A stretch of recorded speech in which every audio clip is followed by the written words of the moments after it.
Gordon, that is a huge box. What the hell is in this thing? This is a huge box, and this is an unusual CPU review for us.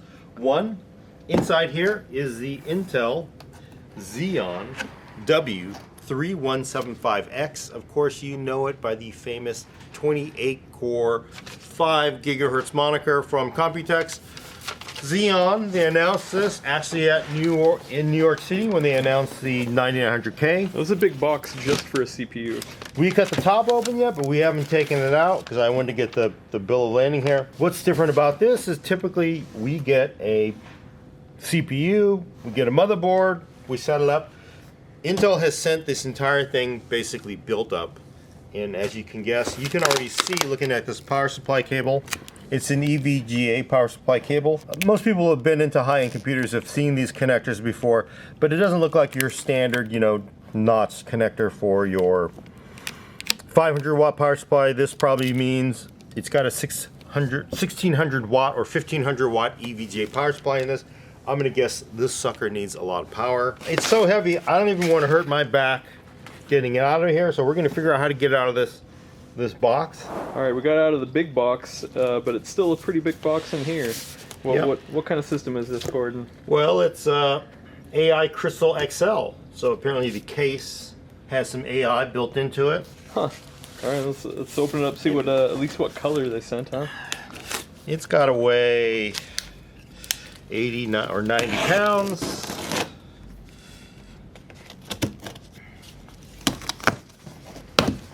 Yeah, this thing's heavy. Yeah. Okay, you can see a little bit of it. Looks like tempered glass on the side, right? Yeah. You're gonna want to show off all those cores. I guess we're gonna just have to flip it over. Which is the bottom, though? I'm gonna imagine. Well, it's got foam all the way down. Yeah, that's not the bottom. That's the top. So we're gonna end up having to top. flip it over, pull it out, get the bottom out. Ready? Oh, okay. Oh, that was the.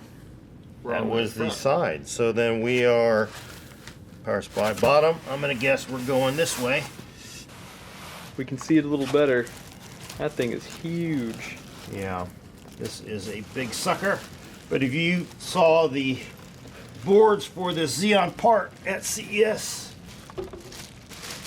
Did they tell you how much this whole system costs? no. But again, we know the CPU. Now let's. Ooh, zap.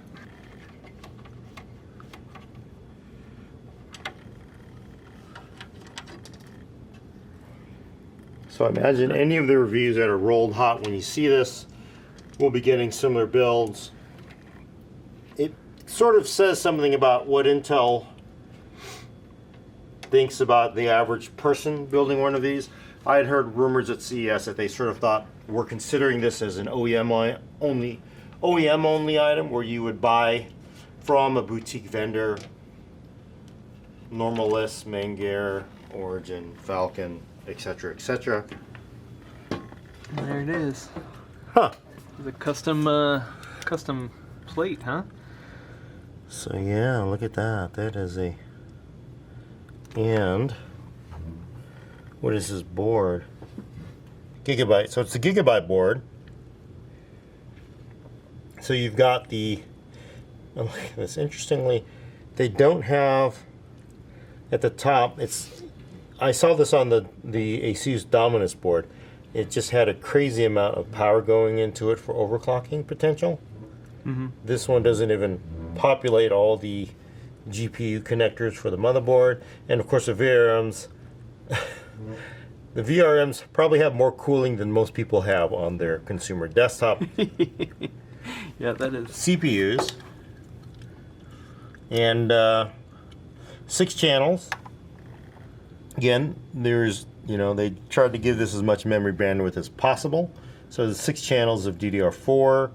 And this probably is an RTX card in here. A gigabyte card. So. Gigabyte card. So I'm going to guess this is not even the final gigabyte board, but probably an earlier sample of it. And then we have a single radiator for cooling just the CPU. Wow. And I don't know if there's any storage. There might be. Looks like a U.2 drive. So it's probably an Intel drive. I will. So what, you know, as always, you do have to load your own OS on these. And, interesting. Yeah, a lot of the power is not populated. Look, as you can see, there is a second ATX power connector. There is also 1, 2, 3, 4 empty GPU power connectors. So I don't think this is set up, obviously, for extreme overclocking. I don't know if we're going to hit 5 gigahertz on it. We'll do a little bit, not much. I am just more interested to see what you can get out of it as a base. Although I don't know who would want to see this running at its stock speed. It does seem like a McLaren level of motherboard and CPU and build. So, well, by this point you'll have some testing already up. Yeah, we'll see, right? What is your plan? What's your thinking right now, Gordon? Well, my plan is we're going to install our own SSD. We're going to install our own OS to make sure there's, obviously, you can never have the shenanigans of having the OS using it fried from the vendor. And then we're going to see how it runs. All right, we're back, and after many days of testing, yes, Gordon's here. You got very little sleep just because you were pounding away on this, and you're back to tell us what this is all about. But first up, I want to go over the power. What was the power supply that was in there? What kind of loads were you seeing? Sure, well, it was a EVGA 1600 watt power supply, just one, and I will mention another one in a few seconds. For loads, under load, Threadripper, pretty much, you know, both of these are stock clock. You're looking at 250 to 300 watts out of the Threadripper build that I have. Okay.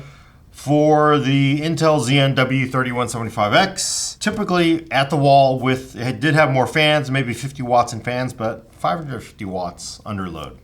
That's stock, and once you overclock it, I pushed all the cords up to about low fours, and I was up at 650 to 700 watts at the wall, and that's low 4.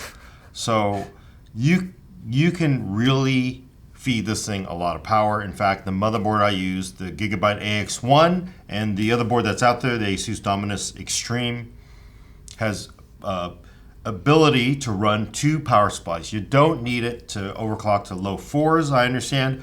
But if you do want to do extreme overclocking to say high 4s, all cores, or up past 5 gigahertz, you will need 2 power supplies to run this thing. And again, we're looking at 700 to 750 watts under load with just 1 power supply when it's overclocked. So crazy. It's going to take a lot of power to really run this at the high clocks. Okay, and so like you just mentioned, you were putting this up against the Threadripper 2. Tell us about that build. Yeah, so basically, one side Xeon W-3175X, on the other side Threadripper 2990WX. The Threadripper had 32 gigs of DDR4, clocked at 3200, and the Xeon actually had, in 6-channel mode, because of 6 channels, 48 gigs of RAM. Whew. So that's a lot of RAM. A lot of RAM in 6-channel mode, because you have to populate all the channels to get to what you need. Okay. And it was clocked at DDR4 2666, and with ECC support for that. It does support non-ECC memory, but I did use ECC memory for what I had. Okay. And why didn't you put this up against a Xeon, or an Epic? Well, why Threadripper 2? So Threadripper 2 is a product with 32 cores. It's amazingly affordable. It's actually a big content creation chip that a regular person could buy. Epic is very much a server chip. It's not really aimed at desktop applications. But aren't Xeon server chips? Xeons are, for the most part, desktop and server chips. A lot of high-end desktop chips are, in fact, relabeled Xeons.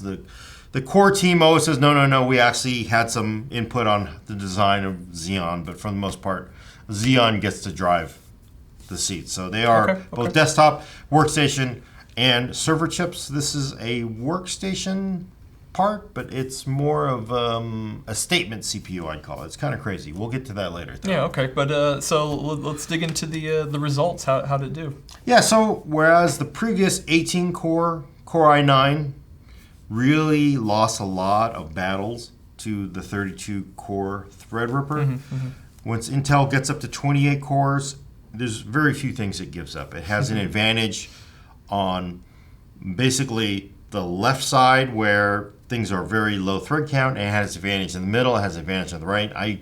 Some things, Threadripper got very close to Xeon, but for the most part, in everything it won. And some of the things I didn't expect, like first up here, we're looking at Cinebench. This is a multi-threaded benchmark. It uses Maxon's engine from Cinema 4D, slightly older, but the winner by about 10% is that Xeon, even though the Threadripper has 4 more cores and 8 threads because of the SMT support. So wow, this actually kind of surprised me. I really thought Threadripper would have mashed the Xeon. Definitely an edge to Xeon, and not just here. This is a heavily multi-threaded test.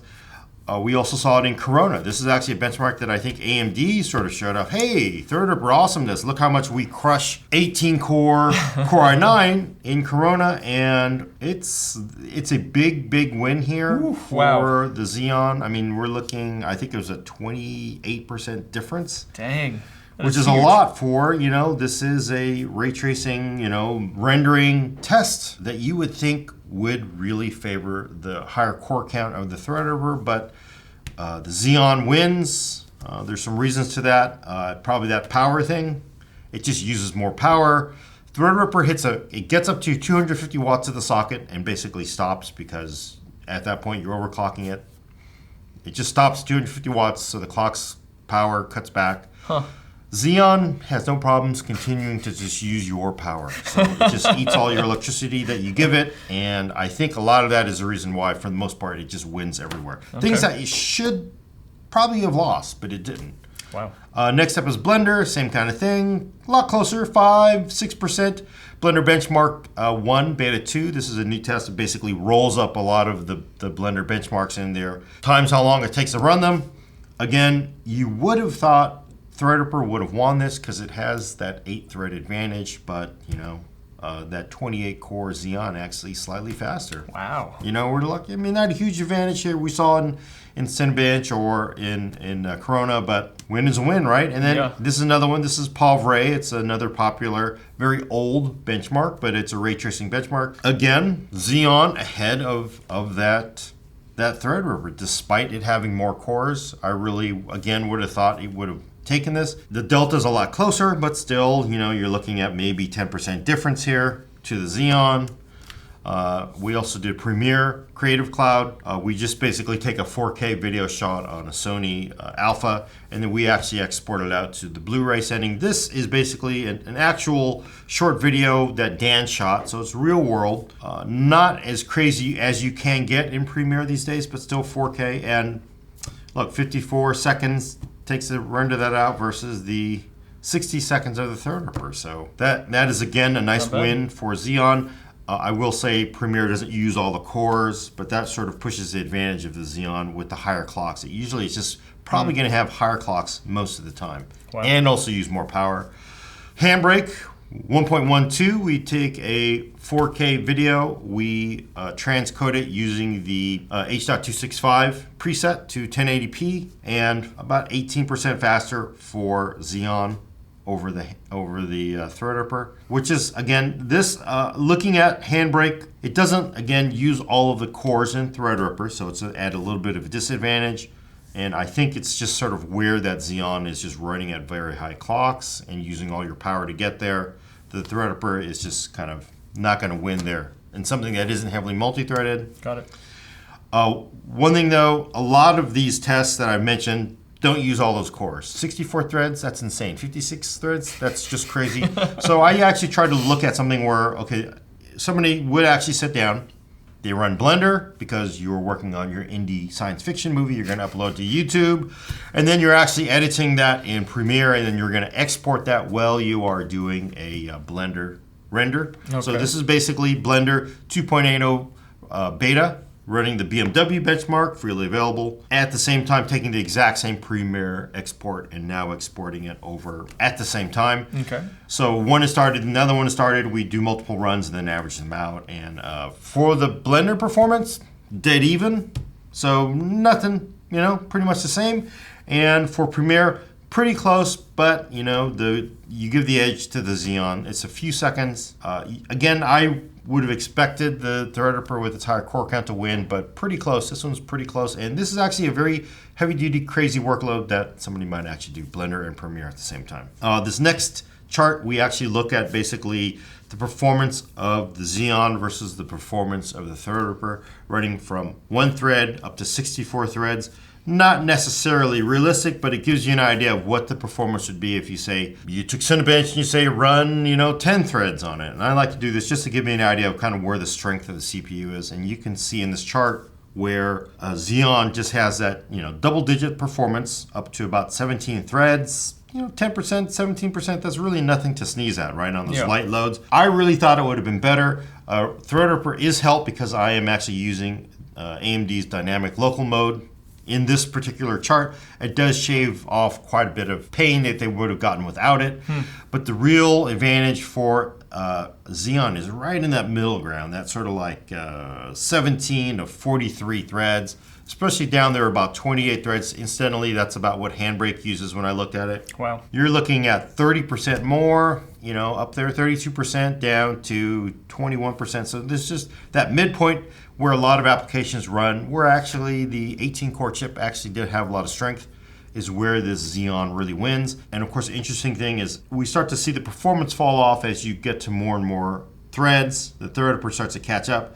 But even out to 64 threads, where 7% is really not a big deal, we really should have seen the Threadripper win this, but the Xeon is winning.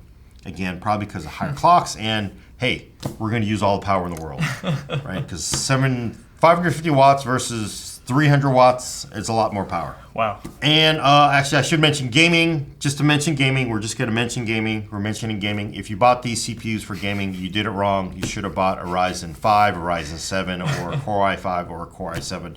These are not specifically meant to be gamed on. They work perfectly fine. And there's really no difference. You're going to see the same pattern we've seen for the last couple years. Intel has a 10 to 18% performance advantage when the graphics card doesn't matter. If you basically had the fastest graphics card in the world, you would get more frames out of an Intel part. Realistically, if you actually are playing at 1440p, 4K with any of these cards, there won't be really any difference between these CPUs. Okay. So I want to get in this last chart. We're going to talk about overclocking. This is the result of Cinebench. You saw us previously, but now I've stacked on performance when I overclock the 3170X. Okay. This thing is made to overclock. Intel sells it as a workstation class CPU. It really sounds boring as hell. It is a CPU and platform, motherboard, CPU, cooling, everything made for very high overclocking. Motherboards, again, have 2 power connectors. The Gigabyte board has 28 phase power. This thing is crazily made to overclock. I got it in just an hour and a half running all cores, fairly stable, up at all cores at 4.1 gigahertz. Nice. And the result of that is 5859, as you're seeing in this chart, versus the default of 5482. And to give you an idea of just how fast the Xeon part is, the world record, I looked it up on HWBot for a 28 core, for the 28 core class, is about 5,000. And we are up at 5,800 with a slight overclock and 54 to 5,500 stock. That 28 core performance, by the way, in our HWBot, that record, world record, was set with a Xeon 8180. Okay. M, which is I think a $12,000 28 core CPU. So Intel takes basically this CPU, packages it up for server applications. There is other magic that goes in there, and that's what you get. But this CPU is clearly faster than the 8180 because we are running at all kinds of clock speeds. Dang. And just to get to it, how much does the CPU cost? Yeah, that was the big shocker because everyone up until the day before launch thought it was a $4,000 CPU. Actually, first they thought it was a $8,000, they thought it was a $5,000, then they thought it was a $4,000 CPU. Intel basically said, no, we're going to sell it for $3,000. $3,000? That seems like a deal over $8,000, right? It actually makes a deal. We're going to look at this bucks per thread chart, and Again, look at that, the bottom, those Xeon Platinums, that 8180M, $232 per thread. I don't think anybody thought they'd sell it for that much.